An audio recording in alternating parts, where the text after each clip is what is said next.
Good morning. So, cities all across the country, whether they're big cities like Chicago or smaller towns, in addition to contexts, whether they're rural or urban, are experiencing unprecedented affordable housing issues. In addition, there's a tremendous gap between the types of housing that many American households want and need and what's actually being delivered for them to either buy or rent. So I created this concept of missing middle housing to really encourage people to think much bigger about some of the solutions to those issues by building small scale so that we can be creative about solutions we're delivering to address these issues. You might be familiar with this example of a missing middle housing type. This is the quintessential Chicago 2-pack. Right, there's also a 3-pack, which is one more story, but it's basically a ground floor unit with a second unit on the second floor. I found out just yesterday that the 2-flat and the 3-flat make up over a quarter of Chicago's housing, right? It plays a big role in delivering housing in Chicago. And I also discovered as I was doing research for my Missing Middle Housing book that in the early 1900s, these types played a really important role in enabling immigrants, many of them Bohemians, maybe even some of my relatives, to basically move up the social ladder and move out of the tenements with a little bit of hard work, thoughtful savings, and sometimes it took a little bit of luck. They were able to move out of the tenements and either build or purchase one of these 2-flats.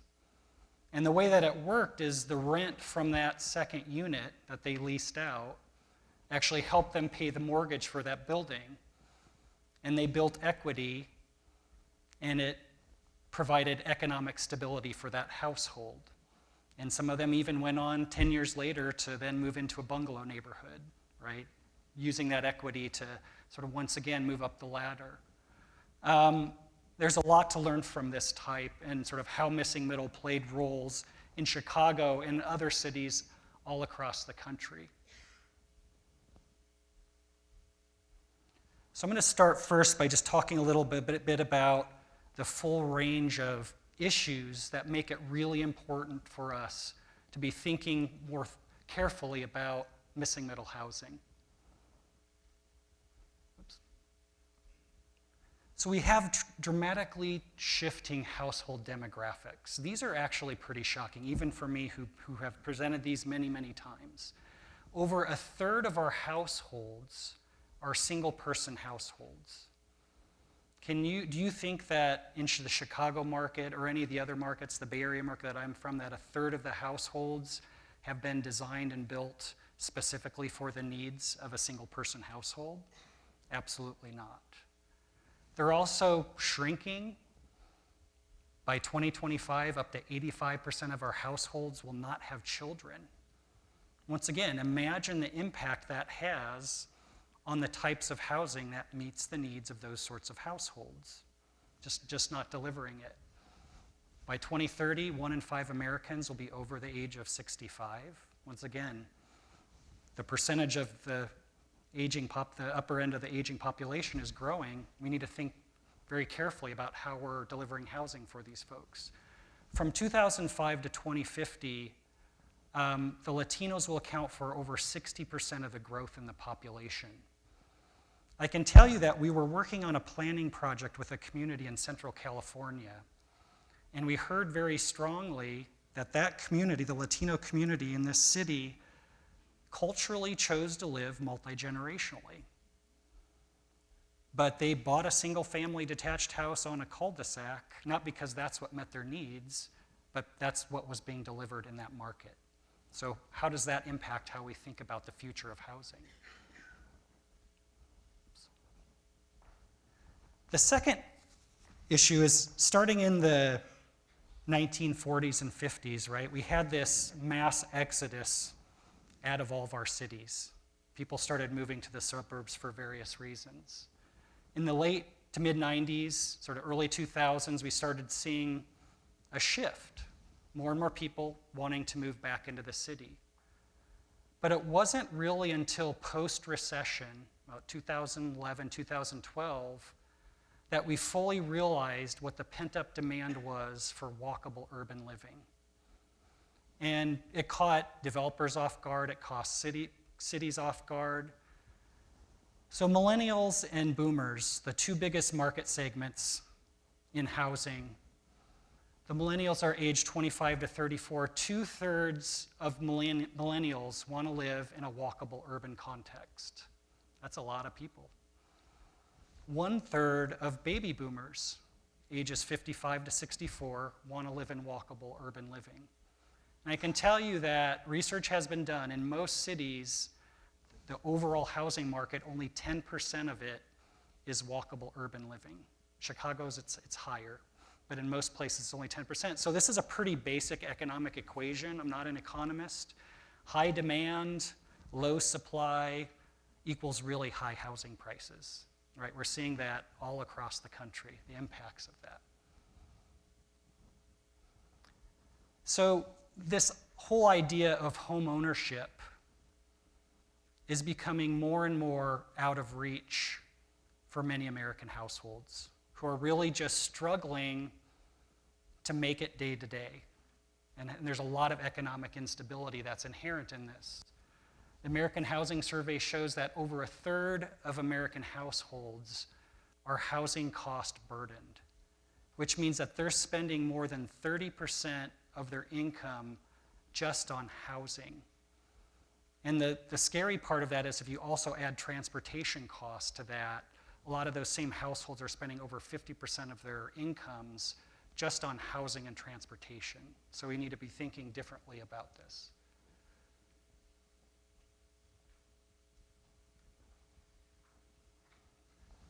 Oops.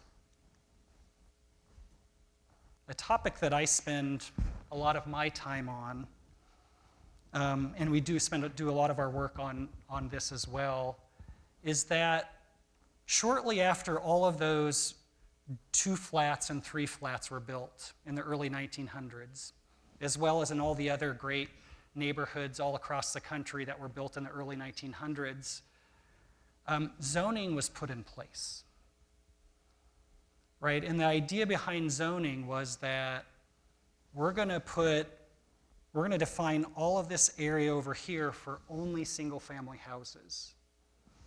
And all the areas that are left, you can do multi-unit buildings.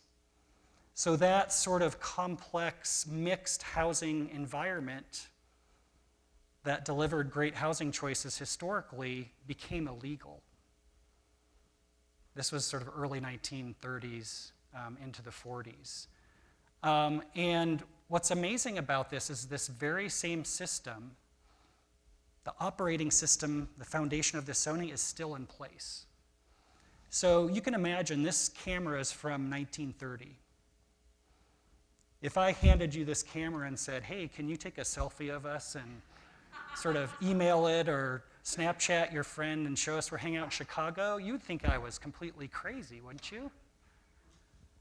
So don't you think it's crazy that we're using the same zoning and regulatory system that was created in 1930 to try to deliver housing today? Patches have been made, things have been tweaked, but the same system is still in place.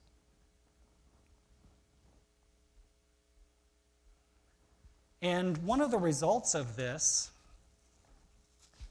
is that large percentage of many cities became very exclusionary. Single family only, if you could afford to live in a single family house, that's where you can live. Look, New York's the exception. Only 15% of New York City is zoned for single family. But look at some of these other big cities. 77% of Portland is zoned for single family only. 94% of San Jose, 84% of Seattle is single family only housing. And I found out yesterday, Chicago is at 41%. So not as bad as a lot of these other places, but that's still a pretty high percentage. And One of the sad realities is there are racist underpinnings to that system. And we could do a whole series of presentations and discussions about this. I encourage you to read one book. It's Richard Rothstein's The Color of Law, who tackles that issue as well as racist federal and local housing policy. Just a really, really good book that tackles that topic.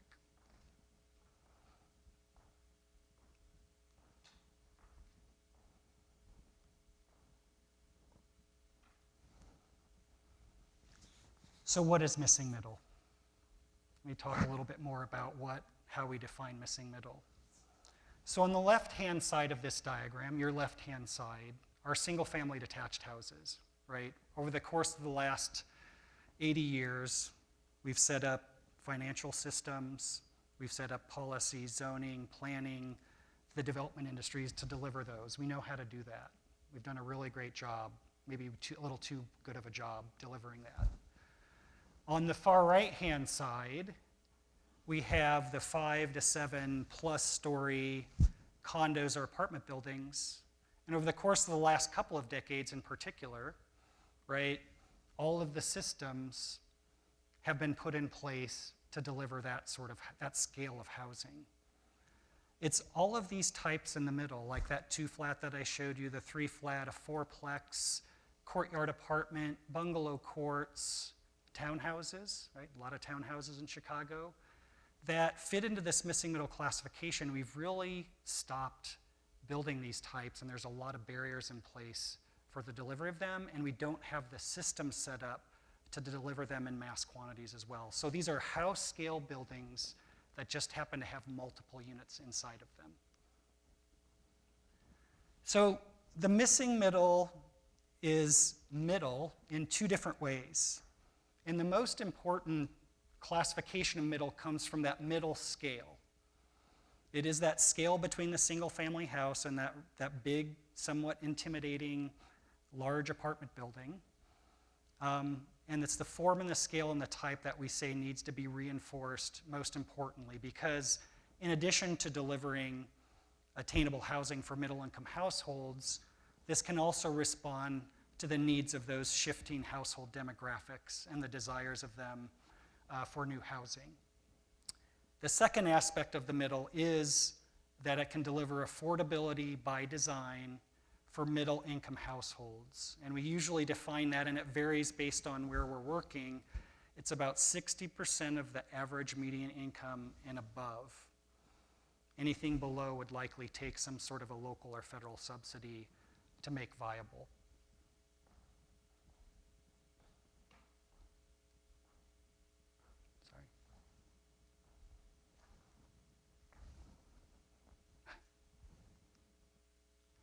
So we often show this barbell of affordable housing. There's a lot of different approaches that cities and regions need to be taking to deliver affordable housing. On the left-hand side, we say, let's deliver subsidized housing. This is a really important part of the puzzle. There's going to take some local or federal support to deliver affordable housing with a capital A, right? On the right-hand side, there's this push to increase the supply. Both of these are very important. Let's make it easier. Let's reduce barriers to deliver more housing. In the middle sits the missing middle. And it's compact footprint, ease of construction, sort of simplicity of construction type, smaller units, and the fact that it can actually be built by small local builders sort of enable it to deliver this affordability by design right in the middle of these sort of affordability strategies. Oftentimes we call this attainable housing, if you want to use a different term to frame it in your communities. So why do we call it missing? Oops. Right, this is a chart from the American Housing Survey, once again, that shows how little of this, only 10% of the housing between 1990 and 2013 of the missing middle housing classification was built. And even over the course of the last couple years, it's continued a downward spiral. So we're just not building it anymore. quick overview of the types, right? Chicago doesn't just have 2-packs and 3-packs. It's got a really amazing variety of missing middle types spread throughout the city in different neighborhoods. Even cities like Detroit have a really great palette of missing middle housing types. Some of them are similar, some of them are different.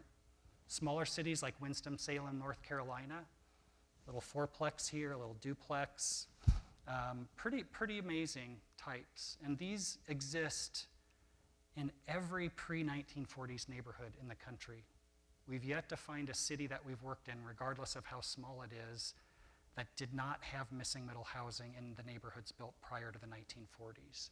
So a place like New Orleans, right? What this demonstrates is that there might be a shared palette of these missing middle housing types that all of these cities share, but they did adapt based on local climate and local culture and even local construction industries. Just an example of the shotgun side-by-side duplex. It has this really deep overhang. It looks good, but it's also very functional. It provides passive cooling. It shades that elevation of the building and provides passive cooling for that building. And since this was pre-air conditioning, it also allowed the person in that house to put the top sash down even in the heaviest of rains, and the rain wouldn't go into the top window. So these are smart buildings too. Really interesting.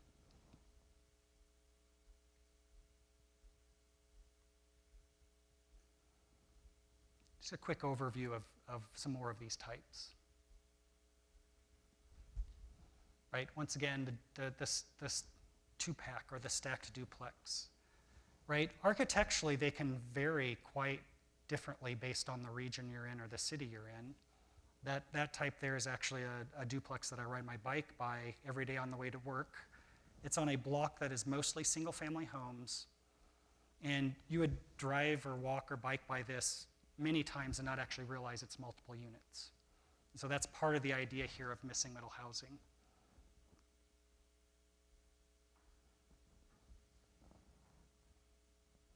The cottage court, we're seeing that there's a tremendous demand for new construction of these bungalow courts or cottage courts, right? They're usually really compact units, often under 700 square feet, around a shared courtyard space, and it defines a really strong sense of community where they're built.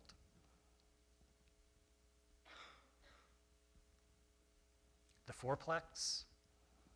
I kind of, when I'm working with cities, I say that if we can figure out how to remove the barriers in your zoning, in your policy, to deliver the fourplex, and we can figure out how to get local builders to build it, it's going to go a long way to addressing these two big housing issues of affordability and sort of what the market is looking for, right?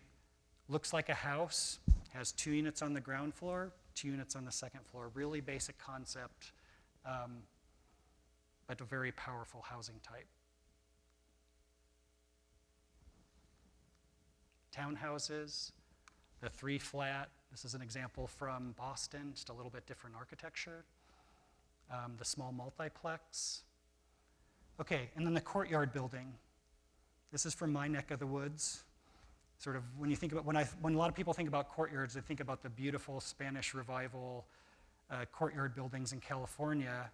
But what I love about Chicago, and I studied architecture in this region, is that Chicago has an amazing history and collection of their own courtyard buildings that should be learned from, they should be studied, and more of these housing types should be enabled.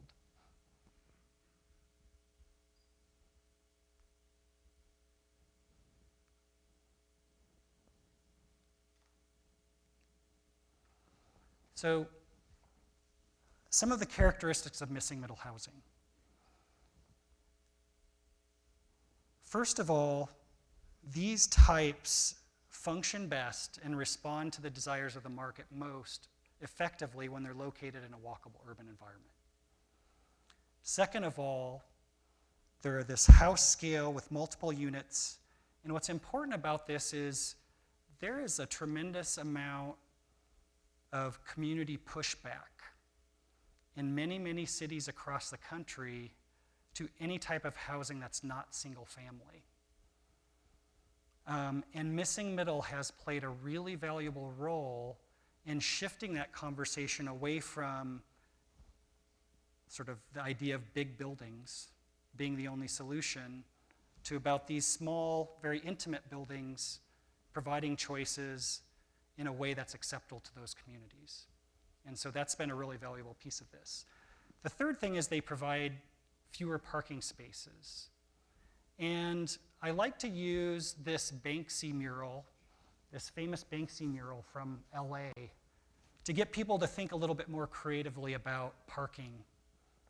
I don't know what it is about Americans, but we're attached to our parking.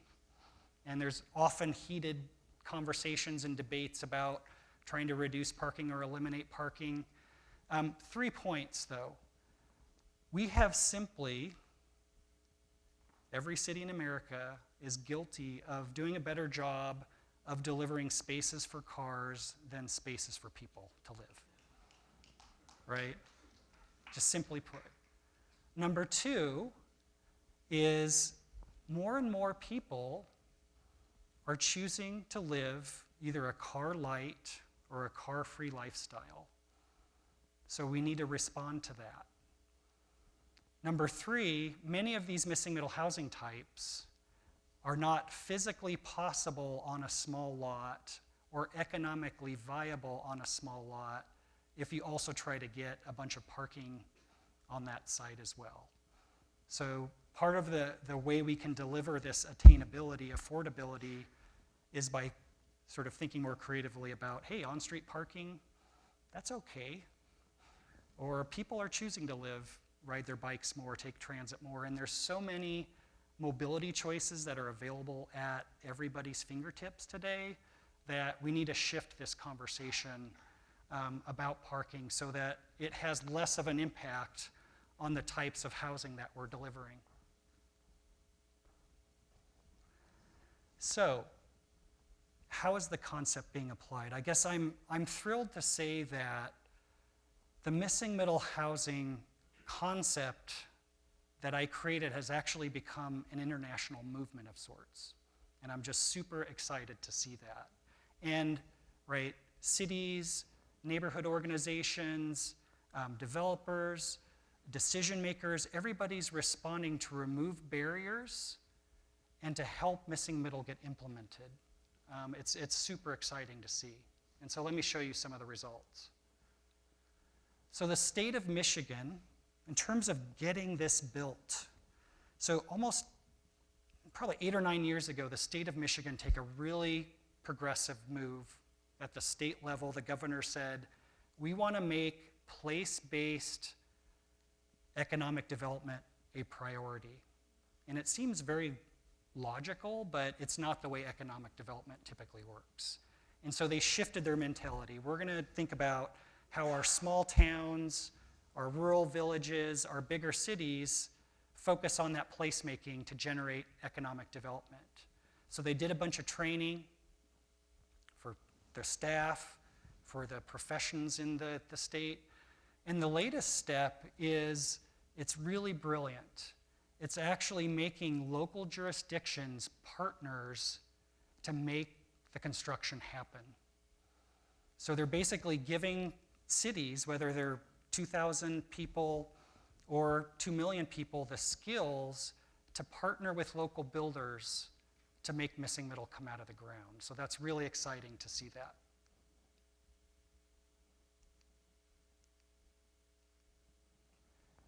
As I mentioned earlier, the concept of missing middle housing does play an important role in how we communicate about housing in our communities. How many of you think if we walked into a neighborhood and said, our plan is to increase the density in your neighborhood? Like, do you think that's going to build support? Absolutely not. We've actually seen cities do that. So how do we get away from using these intimidating and these terms like density, multifamily, even apartments in some instances that come with some baggage and shift the conversation more toward who this is for and why it's important. This was from a yard sign that I found a photograph of in the small city in the state of Washington. And sort of this is part of how missing middle is influencing the message about people being okay accommodating these wide variety of housing choices.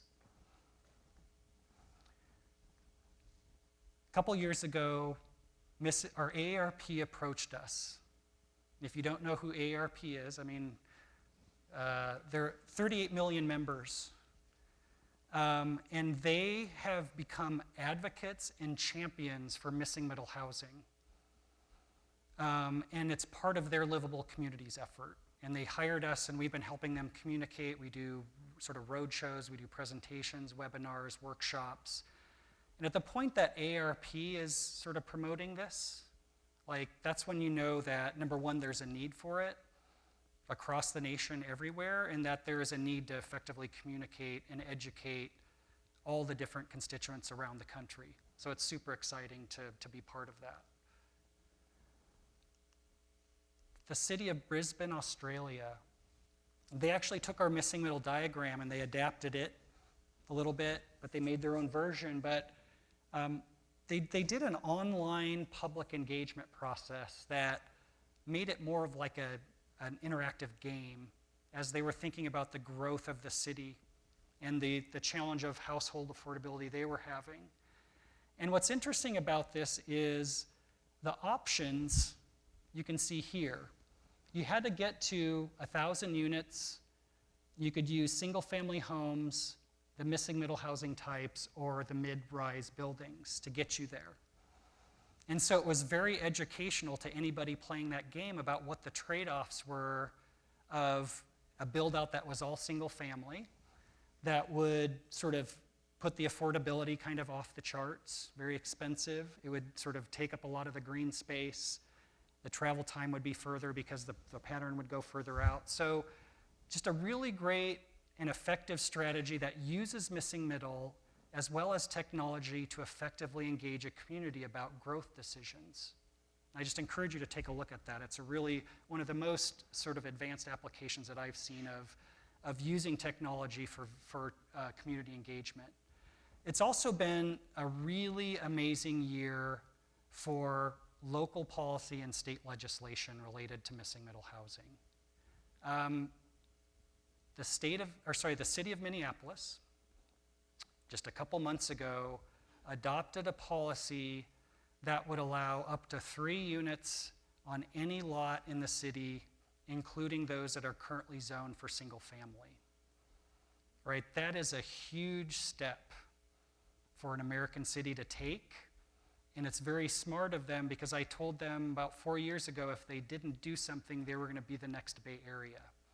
Highly desirable city, getting more and more vibrant, affordable compared to many of the other bigger cities. And they took the action and sort of enabled missing middle broadly across the city to deliver housing choices. Really super exciting.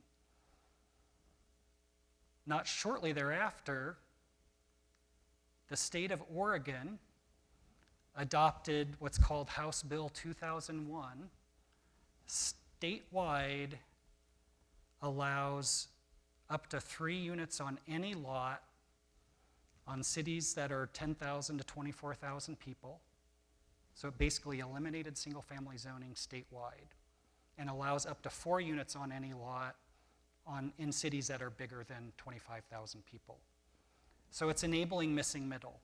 So it's going to be extremely interesting to see how the development community responds to the removal of the zoning barriers. And us and our colleagues have been doing work all across the country to get rid of that out-of-date operating system, that 1930s camera.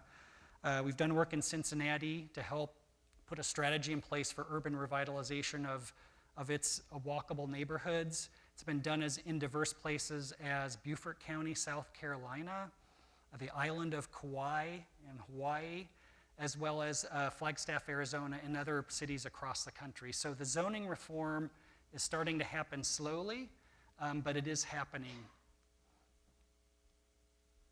We also, so I'm sure many of you, especially if you have some sort of architecture background, sort of one of the questions that always comes up is, well, what about modular? What about modular housing and its role in delivering missing middle? And what I'd say is we absolutely need to figure out how to deliver these missing middle housing types with modular construction. It's just inevitable. We can't build it fast enough or efficiently enough without a modular system. The challenge is the two big companies that I've talked to in the Bay Area are delivering mid-rise and even high-rise modular buildings now. And it's exciting to see that, right, at scale. We've yet to find a company that is efficiently delivering, the fourplex or the threeplex. I will say that I found this image from a local company called Skender, and I don't know much about them other than that they were showing a 3-flat modular building here in Chicago in their marketing. So it may be happening here locally, but this needs to be happening more and more. We need to figure this out. Responding to disaster relief, right? I'm sure you've heard about the California fires. It seems to unfortunately be the annual norm this season. We partnered with Habitat for Humanity Sonoma County starting about 1.5 years ago after the big fires. And we actually worked with them to develop a cottage court. But more importantly, we developed a series of units. We worked with Marianne Casado on this that tested different building construction systems. A couple of modular companies, a couple of SIPS panels, if you know what that is, sort of the building that comes in panels, a couple other new systems. And the idea was we used this pilot project to show which of the systems can deliver at this scale, and then they can put these cottages on opportunity sites throughout the county to deliver the much needed housing after the fires. And so this is actually built now.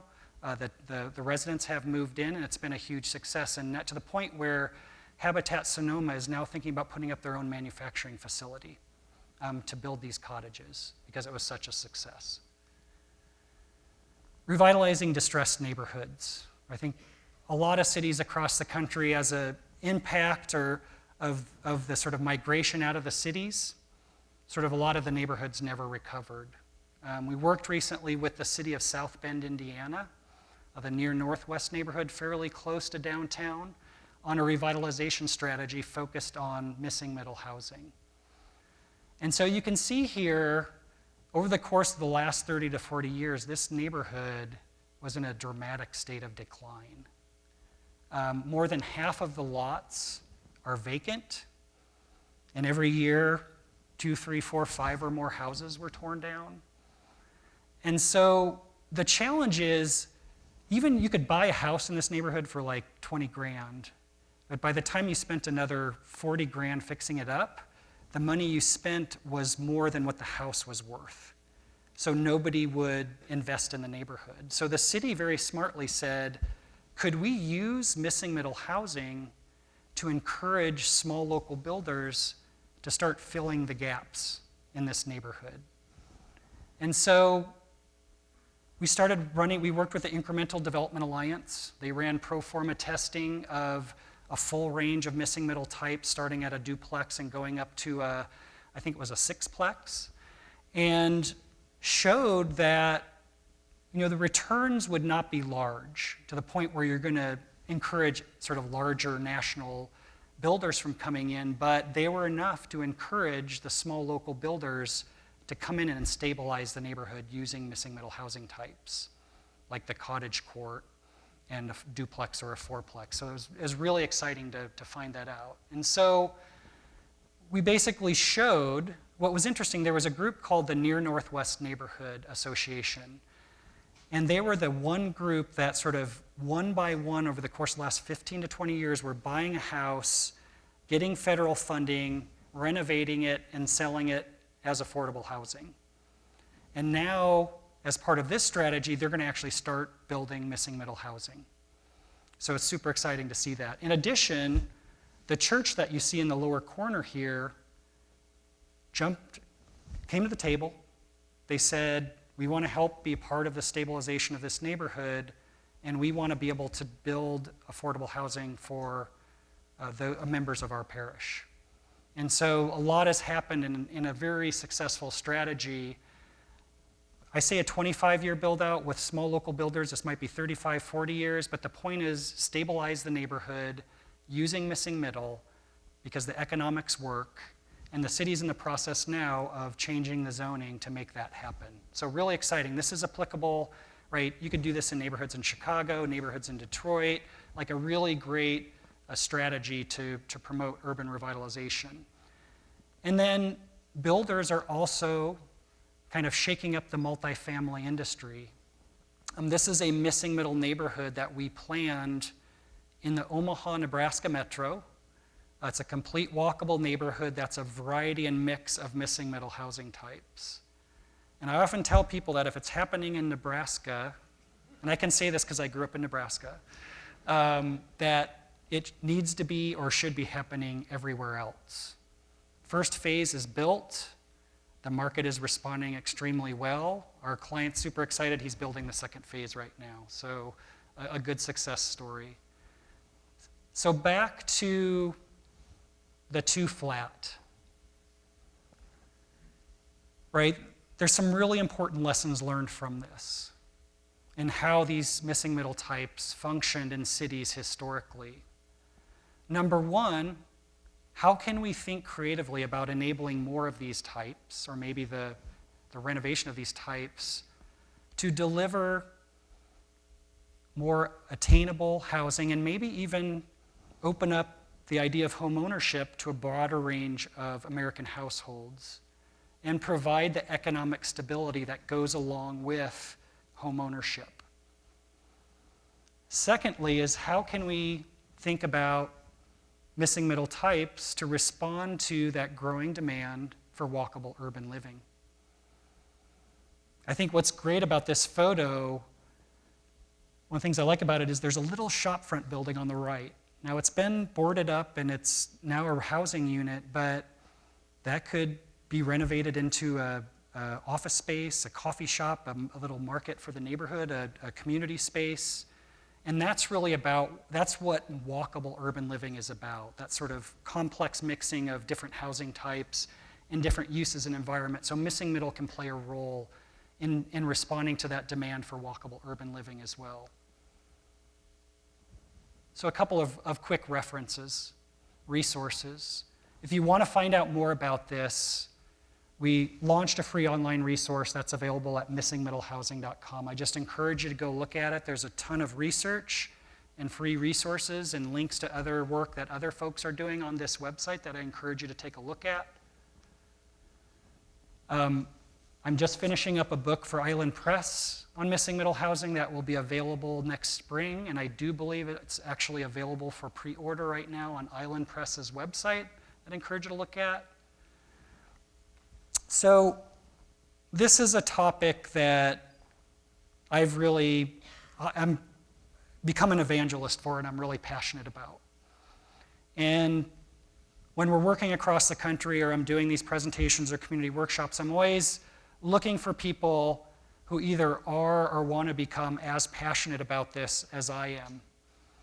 And I recently came across this really fantastic application of our missing middle housing diagram.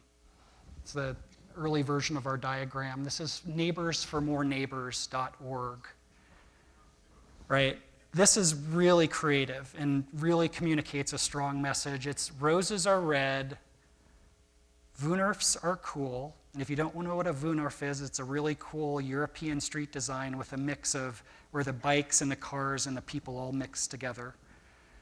I'm rezoning my heart. Its missing middle is you. And when I find examples like this, it just makes me realize more and more that the message is resonating and people are understanding that missing middle can be an effective tool to help their communities address these affordable housing issues and the issues with the gap in what's being provided versus what the households want. And so it is encouraging others to think big about how they can encourage building small to address these housing issues. Thank you.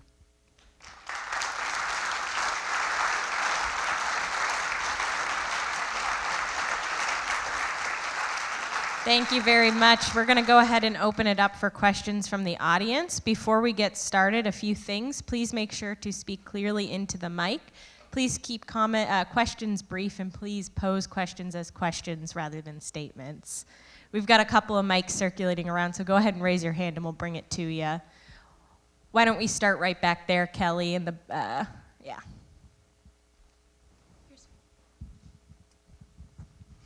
How are you going to be sure that the people buying these middle housings are not going to convert them into giant luxury houses?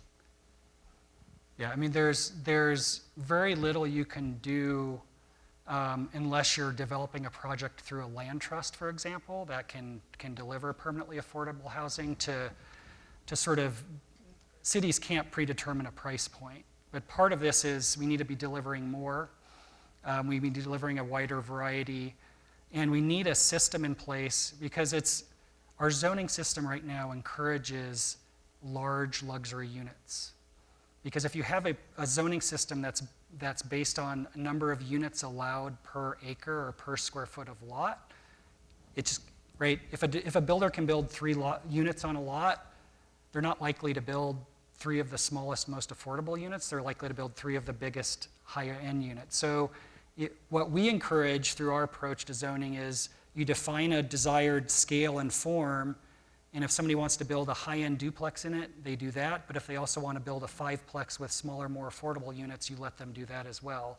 But that is the sort of flexibility that is not inherent in our current zoning system, and it really needs to be to address this. We've got a question right over here. When I've ever thought of multiple living units from a financial place, I've always thought that, the larger number of condos, and so condos were frequently how they were done, or, with multiple ownership, spread the financial risk because you had more people, handling the sort of overall costs. And I wonder if you all have, are there new operational ways that you're sort of setting these up that aren't traditional condos, or are the overall, general costs smaller? Or I'm just wondering, as I say, from a financial risk, if you have 4 people spreading the risk and somebody falls out, as opposed to a condo with a building that has a lot of people. What I would say is that one of the major barriers for sale missing middle housing is the complexity of navigating the condominium establishment and even getting financing for a condo for the builders, the buyers getting mortgages to buy a condo, the complexity of setting up an association, which adds additional costs. I would say that there are quite a few examples of projects that have been very thoughtful and strategic about how to minimize the costs and complexities related to establishing that condominium association, that there's not a lot of them.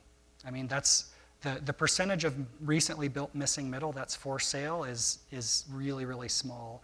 In places like California, it's primarily because of condominium liability that comes along with constructing condominiums. In other places, it's a little bit harder for a small group of people to navigate sort of the construction of a 4-plex. And part of the reason I like and sort of reflected back upon this 2-flat is that it would be easier for an individual person to either buy and renovate or build one of those buildings and take that economic risk on and rent out that other unit than it would as the building gets bigger. We've got a question all the way in the back over here to your left. Thank you.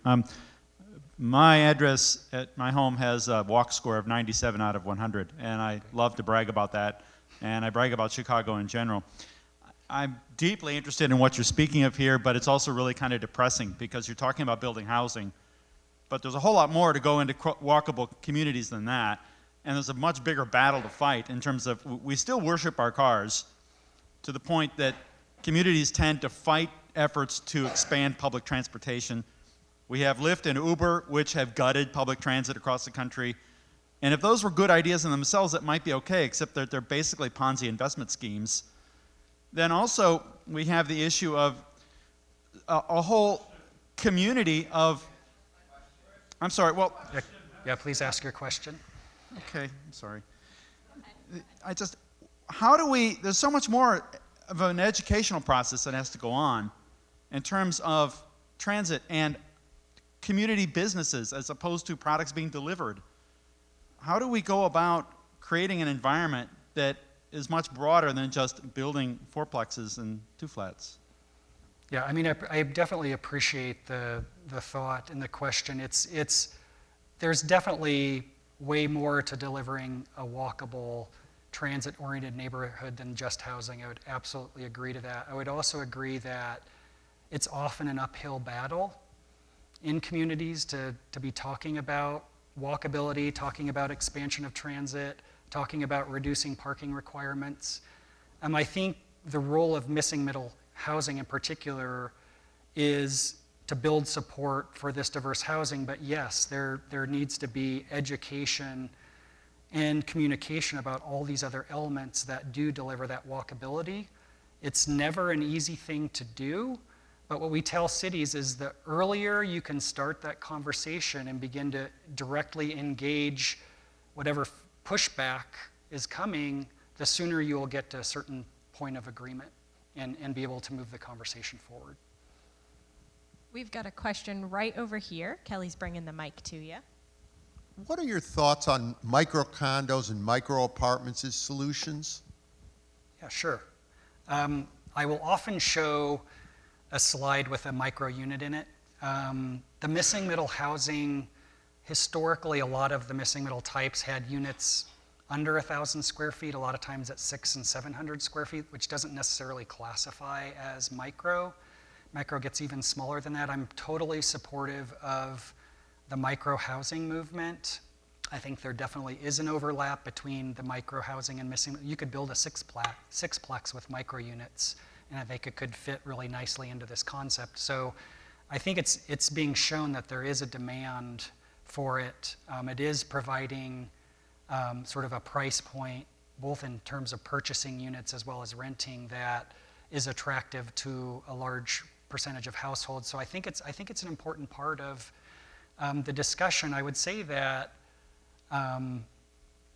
it's not really a new concept, but it's one that, once again, we're sort of bringing a lot of these old ideas back to life and resurrecting them and figuring out how to deliver them efficiently, a lot of instances with modular construction in the micro housing. We've got a question right over here, and then we'll come to you in the back. What kind of commercial serves these neighborhoods? Is it small mom and pop commercial? Is it big box? I didn't hear a lot of that discussion. Sure, that's an important part of the walkability as well. I think that every walkable neighborhood needs what we call a neighborhood main street. And historically, they were built around these neighborhood main streets. Now it's become harder and harder for those main streets to survive. The uses turn over pretty rapidly, but I would say in particular in the last 7 or 8 years, there's been a lot of interest in the incubation of small local business. And that has started to fill a lot of these shop fronts. Now it's hard for a small, locally run market to compete with Whole Foods or Trader Joe's down the street. But there are examples, my neighborhood's actually one of them, where we have a small 5,000 square foot market, 5 minutes in one direction, and a brand new Whole Foods, well not brand new, 4-year-old Whole Foods in the opposite direction. And that small market has a niche that they've defined, and people still support it and use it. So I can't imagine walkability and walkable neighborhoods and big box retail, like it's not a fit. It's smaller businesses, maybe retailers are getting creative. Even Target has they have a 8,000 square foot store in parts across the country, smaller markets. So it's going to be, it's small footprint businesses. A lot of times they are locally run. The challenges that come with them are inherent, but they really become part of the community. But it's a really important part of the walkability of those neighborhoods. We have a question here in the way back. Hi, I've been a CPS teacher for 15 years, and one of the things among so many that we've noticed in our school system is, and I know you bring this term up a lot, small local builders, right? So I wondered if you could talk a little bit more about some of the challenges in finding and adapting some of the trade skills that are necessary to, satisfy the demand for some of this. Great question. And I think that part of the problem related to the regulatory environment or getting a project approved is that it's become so complex. Like back in the day, in the early 1900s, where the small local builder wanted to build that 2-flat, it was pretty straightforward. Like he came in with probably a couple pages of drawings, maybe, and sort of got approval to do that. It's even just from a starting point, a small builder having to navigate the current approval process is a huge barrier. And part of it's a result of an out-of-date operating system that's been sort of adapted and sort of added onto and over the course of 100 years. So I would say that it's not easy either to find the local builders or to find the skill set. There are groups like my friends at the Incremental Development Alliance that are doing training across the country that's mostly focused on building capacity for small local developers, like people who have no development experience. Maybe it's builders, maybe it's architects, maybe it's the person who's just generally interested in buying a lot in their neighborhood. They're doing really great work, but there is a big, it's hard to find labor these days in almost any of the trades. So it'll continue to be a challenge until we can figure out a way to train more people to come in with the skills that are needed to deliver housing. Can we do my colleague Doug Farr right here, a question? Absolutely, and then I saw yeah. one right here in the front. Can we come down to the front next? They've been patient in the front here with their hands. Hey, Dan. Great presentation. It's evolved and just gotten really super potent. And one of the things that strikes me about it is that density, the promotion of affordable housing got politicized. 10 or 15 years ago, when the Tea Party was ascendant, we would all get labeled as communists and so on for promoting this. You seem to have threaded the needle to be more or less non-political and in a very divided time.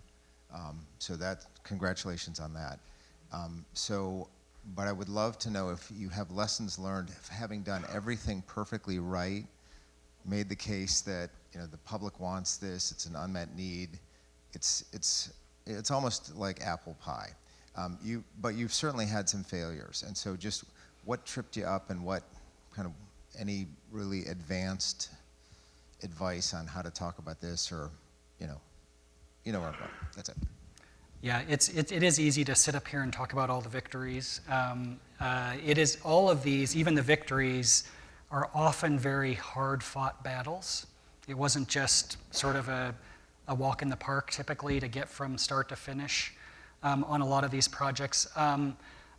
To be quite honest, I think still the hardest nut to crack in many of these projects is getting communities okay with approving lower parking requirements.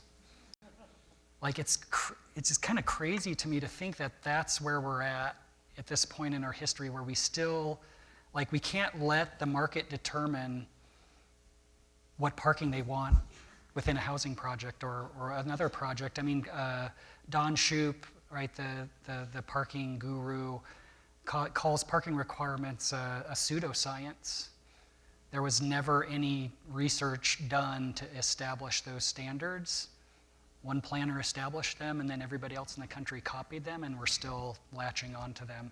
So parking's a really big one. I would say in communities, like if you go outside of the cities and you go into more, you into smaller communities or more rural communities, we often just immediately see a pushback to anything that's not single family. And I think part of it's just this preconceived notion that multi-unit buildings equal big buildings.